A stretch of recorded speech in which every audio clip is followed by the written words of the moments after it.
Hi, well today Kieran is 3 weeks old and we're preparing a little video of what life has been like in the first 3 weeks, and we're going to start with Exhibit A, the cowbell. We live in a house, thankfully, that is so large now that postpartum, especially when it was harder for me to move around and I'd just gotten stitches, that Joel couldn't hear me. So he came up with the cowbell idea after our Christmas bell got lost. I'll just show you a bunch of the stuff that is now part of our reality. Fenugreek seed for boosting milk production. You know, milk production, that is basically my life now. I can just say, moo. There's all sorts of stuff I take. There's this kind of tincture for boosting lactation. This one is milk thistle. That doesn't have to do with lactation. Basically, you can see that there's a bunch of cups here because I can't just drink out of one cup. I have to be drinking all this liquid. So a cup of tea, a cup of water, nipple shields, because, well, it gets pretty sore. Joel, would you like to explain the chart? Now this is a clipboard of notes which we write up every day, and it's a chart of Kieran's feedings. And we would put a lot of energy into this every day. We notate what time he feeds, sometimes which breast, how many minutes, whether Timmy pumps afterwards, whether he has supplementation afterwards. We're charting whether he's awake and alert and what times. And this will begin to drop off the older he gets.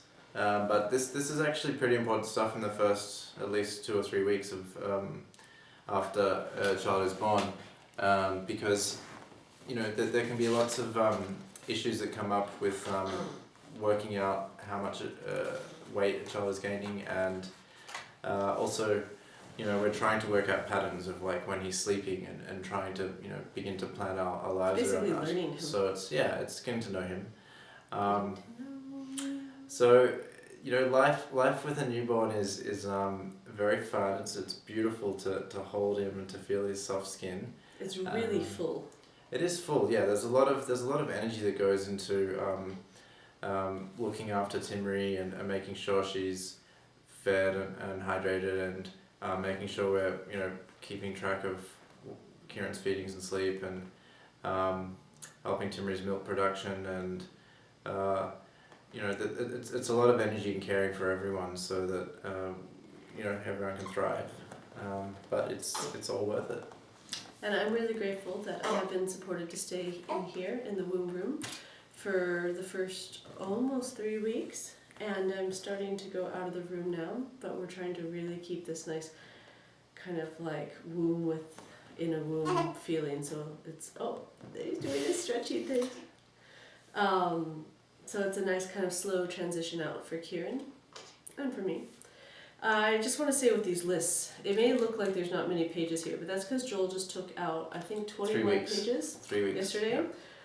Now, I know we can be kind of left-brained and anal, but I mean, seriously, like, I look at a clock all the time. I mean, I'm either looking at a clock because it's almost time to feed, or I'm normally looking at a clock because I just started, like, say, one breast and I have to calculate when 10 minutes is.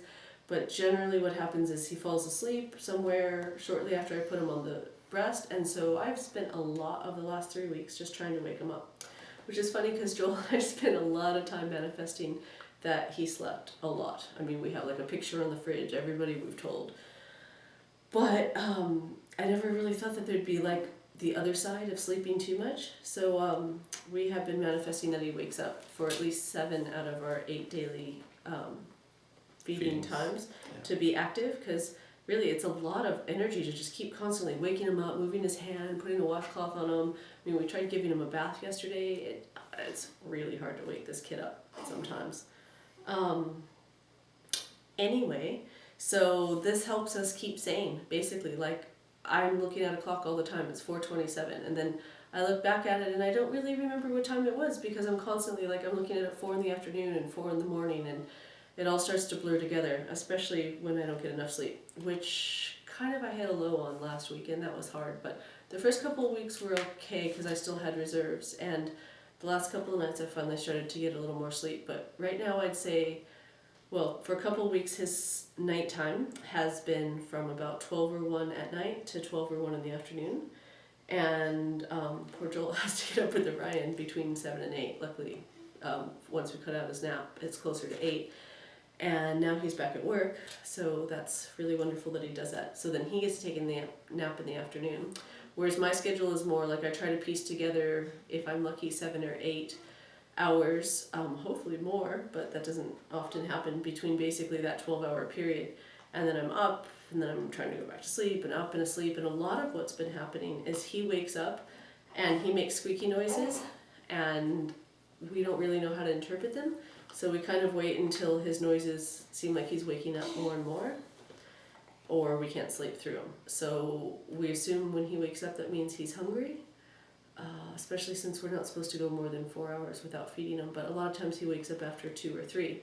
And keep in mind, 4 hours between a feed starts from when the time starts for the feed. So for example, if we do a feed at 2 a.m., but it takes till 3 a.m. to finish the feed, well, the time lapse starts from 2 a.m. anyway. So maybe it sounds like we have from 2 to 4, but we might be up until 3:15, and then we can go to sleep, and it takes time to go to sleep. So basically, like any new parents, there's a lot of sleep deprivation, and then, since we were looking at the weight gain, like Joel said, and the milk supply, then all this stuff, shows how many times a day do I pump. I'm down to where I only need to be doing it like 3 times, up from 4 or 5, which is 9. Like he said, keeping track of awake alert times, making sure everything's okay, but also just trying to learn, like, what's his schedule. If we know, for example, he's awake every day from 1 to 3 in the afternoon, like he is, then there's no point in Joel trying to take a nap then. We schedule the nap and massage and stuff after that. So that's the general gist. How much did I pump? How many minutes did I spend? What breast did I start with? Just trying to keep it all straight. Yeah, and it's been really nice this time round, having enough resources to have people help out with Orion around the house, and to have people giving Timmery massages, which is really important to rejuvenate her and recover the energy and help restore the vitality she had. And so, Timmery's doing a lot better this time round. Yeah, which I'm really grateful for. I'm really grateful that I can, take care of my body like this, which I hear will help a lot later on during menopausal periods of life and things. You can tell if somebody's taking care of their body postpartum. I just want to introduce my breast friend. This goes with us wherever, although right now that's normally this room. And wow, I feel like most of our life actually is in and around feeding. So just talking about breastfeeding is most of what I do. It's amazing though, I'm really realizing we have so many different schedules. It's hard, and it's also kind of tiring to keep them separate, like, or all together. Like, there's how many times I need to pump a day, how many times I need to feed a day. There's all 3 of our sleeping schedules, which are somewhat different. There's just me and Joel having time. Then of course there's trying to connect in with Orion and make sure I have time just for him. There, say for example, Kieran's finger had some staph in it on day 18, so there's how many times to wash it out a day. I got an ear infection, then there was how many times do we put the drops in my ears. Like, it just seems like there's all these things, these bottles have to be taken X amount of times a day, these lactation pills have to be kept then, and there's, when I see the doctors or when I get a massage, there just seems like there's all these schedules kind of converging, and it's just a lot. I'm really surprised, like, I'm not working, but I still don't really have, I don't really have much free time, and a lot of the time I'm doing a couple things at once, like I'm doing a sitz bath and I'm pumping, or I don't know, of course I'm doing something, I'm breastfeeding all the time, but very often I'm holding him and doing something. I'm breastfeeding and eating, that's a common one, or there's not that often where I'm just sitting and doing one thing besides breastfeeding, and there's very often when it's like I can choose between a massage or a nap, or I can go on a walk, or I can have time for doing, something else. So life is very full. And someone's just waking up now. Do you want to say hello to the camera? Kieran? Your neck's got stronger over the last 3 weeks, but it still needs support. His color's changed a lot. Yeah, he was a lot pinker when he came out. His circulation's improved. His feet and legs were quite purple for the first 2 weeks, I'd say. He's so cute. And look at that, those beautiful white blue eyes. And his Yeah. finger's getting so much better. Pass them over to you.